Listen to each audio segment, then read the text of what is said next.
नमस्कार दोस्तों, आप देख रहे हैं समाचार विश्लेषण। यह जल्दीबाजी में मैं एक सूचना दे रहा हूं जो समाचार विश्लेषण पर। यह सूचना है कि बिहार लैंड न्यूज़ के नाम से है। यह जागरण के सौजन्य से मिल रहा है। और दूसरा है कि यह आज घटना घटी है। इसमें क्या है कि बहुत सारे जो निबंधन हो रहे थे ज़मीन का, उसी के विषय में है कि एक नोटिस लगभग 11 बजे के आसपास आया और उसके बाद जो है रजिस्ट्री वहाँ पर बंद कर दिया गया। जो भी पैसे लिए गए थे, चालान आदि हुए थे, वे सभी बंद हो गए थे। तो इसका क्या कारण है, तो वह न्यूज़ हम आपको दे रहे हैं।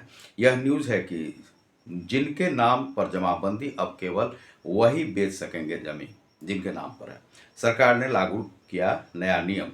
उत्पाद मद्य निषेध एवं निबंधन विभाग के ने बक्सर के निबंधन पदाधिकारी और डुमरांव के अवर निबंधन पदाधिकारी को पत्र जारी कर आदेश दिया गया है। अब रजिस्ट्री के वक्त जमीन की बिक्री करने वाले व्यक्ति के नाम से जमाबंदी होने का प्रमाण देना होगा आपको। विक्रेता के नाम पर जमाबंदी नहीं होने की स्थिति में जमीन की रजिस्ट्री नहीं हो पाएगी। वह जमीन की रजिस्ट्री आपको नहीं हो पाएगी। तो जहां जहां पर आज जो है इसी कारण से बहुत जगह यह नहीं हुआ है। मेरी जमीन किसी और को यह बेच दी जा रही थी, या तो कोई उसका जमीन ये सब हो रहा था। लेकिन क्या है कि पंजीकरण को ही बंद कर दिया गया। इससे ज़्यादा जो है नुकसान ही होने की संभावना है, क्योंकि बिहार सरकार को जहां पर 5,000 करोड़ से ज़्यादा की जो का राजस्व का जो है नुकसान हो रहा है मद्य निषेध से। दूसरा, यह जमीन का यदि पंजीकरण बंद कर दिया जाता है तो इसमें है क्या कि जो पुश्तैनी ज़मीन है, तो पुश्तैनी ज़मीन का जो बंटवारा है वह सही से हो नहीं पाता है, टाइम पर हो नहीं पाता है। और लोग जो हैं सो वो बेचना चाहते हैं, लेकिन कुछ लोग बेचने नहीं देना चाहते हैं। अब बहुत सारे भाई हैं, बाप हैं और चाचा है, ये सब में आपस में तालमेल नहीं बैठ पाता, इसलिए ज़मीन का बंटवारा नहीं हो पाता है। तो पुश्तैनी ज़मीन बेचने के लिए ज़रूरी होगा कि उसका बंटवारा कानून के अनुसार हो जाए और जमाबंदी खुद के नाम से कायम हो जाए। यानी कि पुश्तैनी जमीन बेचने के लिए बंटवारे का कागजात पहले तैयार करना होगा।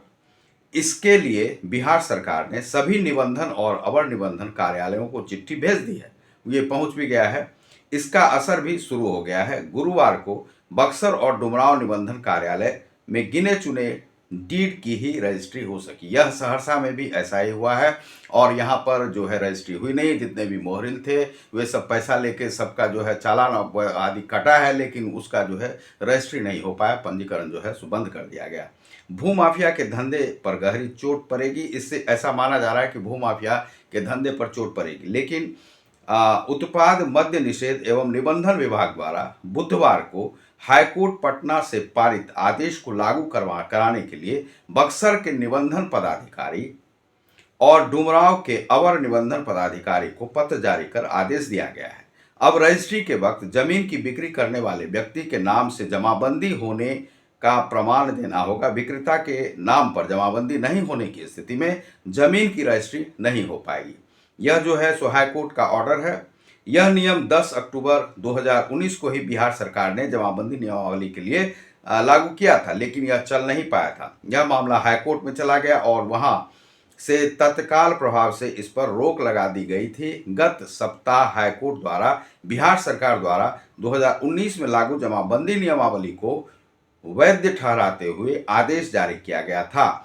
इसे अब निबंधन कार्यालयों में लागू कर दिया गया है। गुरुवार को जिले के दोनों निबंधन कार्यालयों में ही जमाबंदी के आधार पर ही चुनिंदा दस्तावेजों की ही रजिस्ट्री हो पाई।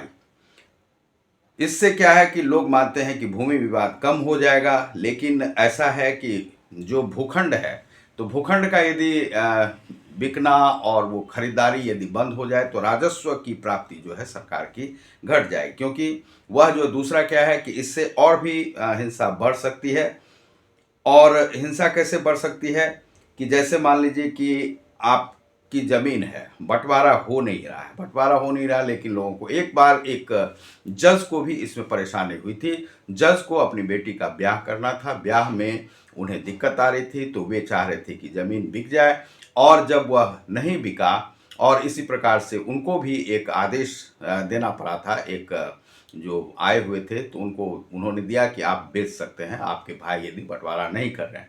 और उनके भाइयों को यह ताकीद की गई थी कि आप इन्हें बेचने दें, क्योंकि इन्हें भी बेटी का ब्याह करना है। जज के साथ भी यह समस्या थी, क्योंकि उनके भी घर में बँटवारा नहीं हो रहा था। तो इस प्रकार से बँटवारा जो है एक तो जल्दी होता नहीं है, और बँटवारा एक जो है कानूनी मसला हो जाता है, और काफ़ी लोग इकट्ठे नहीं हो पाते हैं और उसमें नहीं हो पाता है। लेकिन जिन्हें ज़रूरी पड़ता है वे ज़मीन को बेचते हैं, और वे बेच इसलिए सकते हैं क्योंकि मान लीजिए कोई बीमार पड़ गया, अब उसे ज़रूरी है, और अब बँटवारा का इंतज़ार किया नहीं जा सकता। पुश्तैनी ज़मीन है, चूँकि वह आपने नहीं खरीदी है, तो यह यहाँ पर जो है कानून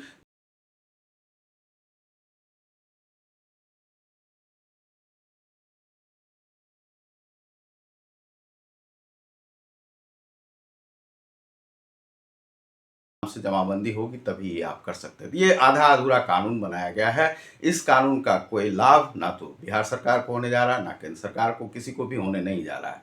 क्योंकि इससे जो है एक समस्या या जटिल बन जाएगी, और इससे जो है खून-खराबा ज़्यादा बढ़ने की संभावना है। अभी यह चुनाव का माहौल है, और चुनाव में ऐसा चाहिए कि एक जो राजस्व बिहार सरकार का रुका हुआ है मद्य निषेध से, दूसरा जो है यह राजस्व, सबसे बड़ा राजस्व इससे आ रहा था। लगभग एक-एक जिले से 6-6, 7-7 करोड़ रुपए जो हैं सो आते हैं। इससे आप जोड़ सकते हैं कि यदि 40 जिला में आप जोड़ेंगे, तो मान लीजिए कि 400 करोड़ के आसपास का रोज़ का जो है लाभांश जो है सो सरकार को मिलता है। रजिस्ट्री का शुल्क मिलता है, ये काफ़ी शुल्क जो है यहाँ पर जमा होते हैं इससे। लेकिन वह यदि रुक जाता है, तो साल भर की कमाई आप समझ जाइए कि बिहार सरकार के मतलब जो है सेंधमारी हो गई उसमें, कमाई में, और यह यदि हो जाता है तो यह बहुत बड़ी परेशानी होगी। वहाँ पर बहुत सारे लोगों का रोज़गार रुक जाएगा, बहुत सारे लोगों जो खरीद फरोख्त करते हैं और जो देते हैं ज़मीन, मान लीजिए किसी का ज़मीन है, उन्हें लेना है, खरीदना है, तो उनका रुक जाएगा। बहुत सारे लोगों का काम रुक जाएगा। बहुत सारे लोग जो बीमार हैं, वे जो ज़मीन बेच करके अपना इलाज कराना चाहते हैं, अपनी बेटी का शादी कराना चाहते हैं, उस सब में जो है बाधा पहुँचेगी। यह जो कानून यह सही नहीं है, यह मद्य निषेध की तरह से नहीं है, इसे मद्य निषेध की तरह से नहीं लेना चाहिए। यह रेवेन्यू का मामला है। दूसरा, यह मामला जो है ज़मीन का मामला है, और यह ज़मीन जो है सरकार की नहीं है, यह जो है आम पब्लिक की है, और आम पब्लिक को इसके साथ क्या करना है वह आम पब्लिक ही जान सकती है। यह जो है सरकार का मामला है नहीं। इसीलिए इसमें कानून यदि दखल देती है, तो कानून को अपने हिसाब से दखल देना चाहिए, इस प्रकार से नहीं कि आप कर ही नहीं सकते हैं। तो कुछ इसका जो है सो सुलझाना चाहिए, इस समस्या को उलझाना नहीं चाहिए। तो कानून को ऐसा नहीं करना चाहिए कि उलझा दें, और उलझन के बाद जो काफ़ी सारे लोग मारे जाएंगे, जिनका इलाज नहीं हो पाएगा, जिनकी बेटी की शादी नहीं हो पाएगी, और बँटवारा तो होना है नहीं, बहुत सारे घरों में हो नहीं पाता है, क्योंकि बहुत सारे लोग हैं नहीं। अब मान लीजिए बाप दादा है, तो बाप दादा वो उतर के तो नीचे आएंगे नहीं, जो कि ज़मीन की जमाबंदी देंगे और वे जाके बेचेंगे, ऐसा तो है नहीं।